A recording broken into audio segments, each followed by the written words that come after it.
सम्मेलन किए। ये 17वां सम्मेलन है और इसके बाद आखिरी सम्मेलन इलाहाबाद में 12 अक्टूबर को। इन 17वें सम्मेलन में, ये तो मेरा खुद का ही जिला मंडल है क्योंकि मैं यही जैसी मंडल से लोकसभा का सदस्य हूँ, तो यहाँ तो हमारी शक्ति बहुत है। लेकिन जितने 16 सम्मेलन और हुए हैं उनमें भी जनता का प्यार, पढ़े लिखे डॉक्टर, इंजीनियर, वकील, जज, रिटायर्ड कर्मचारी, अधिकारी, चिंतक, पत्रकारों का जो प्यार, जो उनके सुझाव, जो विश्वास आजाद समाज पार्टी को लेकर मिला है, मैं विश्वास से कह सकता हूँ कि उत्तर प्रदेश में आजाद समाज पार्टी त्रिस्तरीय पंचायत चुनाव में ही सबको ये दिखा देगी अपने प्रदर्शन से कि वो एक बड़ा दल बन के जनता की सेवा के लिए उत्तर प्रदेश में मैदान में आ चुके हैं।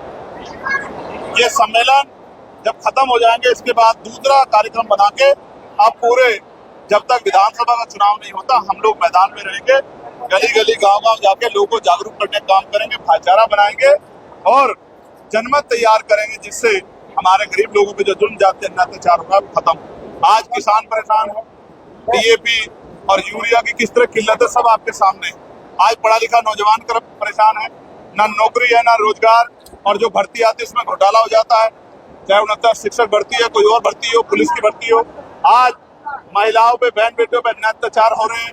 अभी अम्बेडकर नगर की एक घटना मेरे सामने आई, मैंने परिवार से बात किया, वहाँ 17 साल की बच्ची को कल दिन के उजाले में मार दिया गया। तमाम तरह की घटनाएं इस बात का सबूत है कि उत्तर प्रदेश में जंगल राज चल रहा है और जनता इस जंगल राज को खत्म करना चाहती है। इसके लिए आजाद समाज पार्टी और उसके कार्यकर्ता, भीम आर्मी कार्यकर्ता, पदाधिकारी दिन रात मेहनत कर रहे हैं। बरेली में जो अन्याय हुआ, मेरा सबसे बड़ा सवाल यह है कि एक प्रदेश में 2 कानून कैसे हो सकते हैं।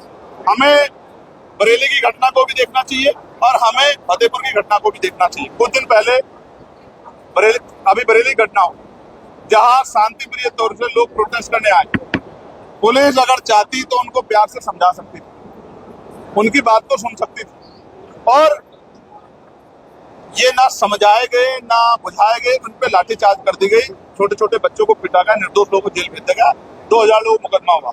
वहीं फतेहपुर सीकरी में एक ऐतिहासिक स्थल पे जो मकबरा है उसमें 500 पुलिस वाले मौजूद थे, फिर भी 300-400 लोग आके उसको, मकबरे को तोड़ने का काम करते हैं। किसी को ये भी नहीं कि फूल भी लगता। ये इस बात का उदाहरण है कि सरकार धर्म के आधार पर कार्रवाई कर रही है। जो अन्याय हुआ बरेली में, ये अन्याय हमें स्वीकार नहीं। इस अन्याय के खिलाफ हमारी पार्टी कड़े फैसले लेगी। अगर बड़ा प्रोटेस्ट आंदोलन भी करना पड़ा तो हम लोग करेंगे।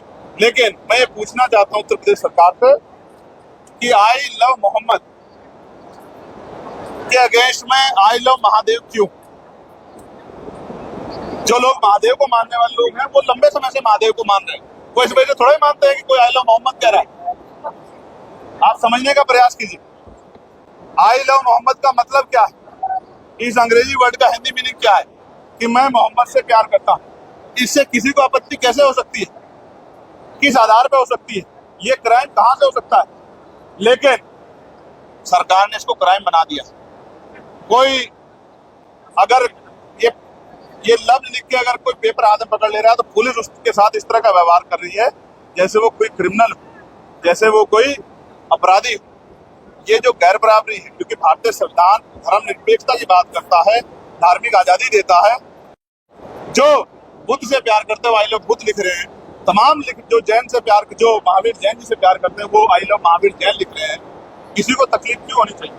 मेरा धर्म मेरे साथ, आपका धर्म आपके साथ, नास्तिक जो लोग हैं उनका धर्म उनके साथ। इस आधार पे अगर कार्रवाइयां होंगी तो लोगों में असंतोष पैदा होगा और ये सरकार चाहती है कि असंतोष बना रहे। असंतोष रहेगा तो रोटी, कपड़ा, मकान, रोजगार, महंगाई के मुद्दों पे चर्चा नहीं होगी। ये एक सोची समझी साजिश है। जनता को समझदार बनना पड़ेगा और समझदारी के साथ आगे के फैसले लेने पड़ेंगे।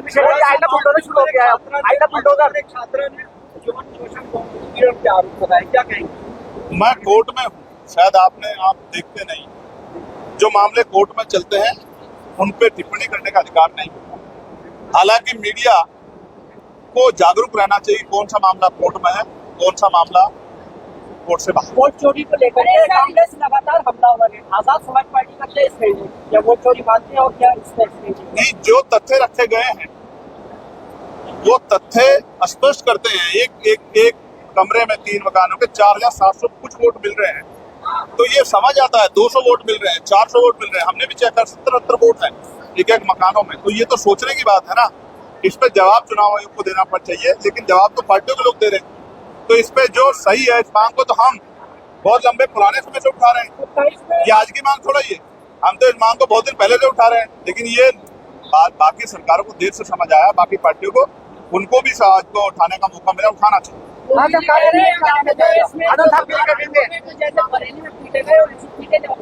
तो दुर्व्यवहार कर कौन रहा है? आप बताइए, दुर्व्यवहार कौन कर रहा है?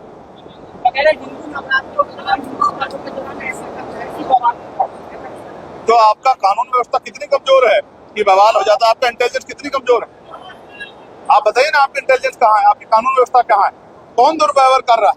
आपके विधायक। आज तो ये हालत है कि बीजेपी के नेताओं को धरने करने पड़ रहे हैं। कौन दुर्व्यवहार कर रहा है? ये सरकार कोई और चला रहा है क्या? कानून व्यवस्था किसी और के हाथ में है क्या?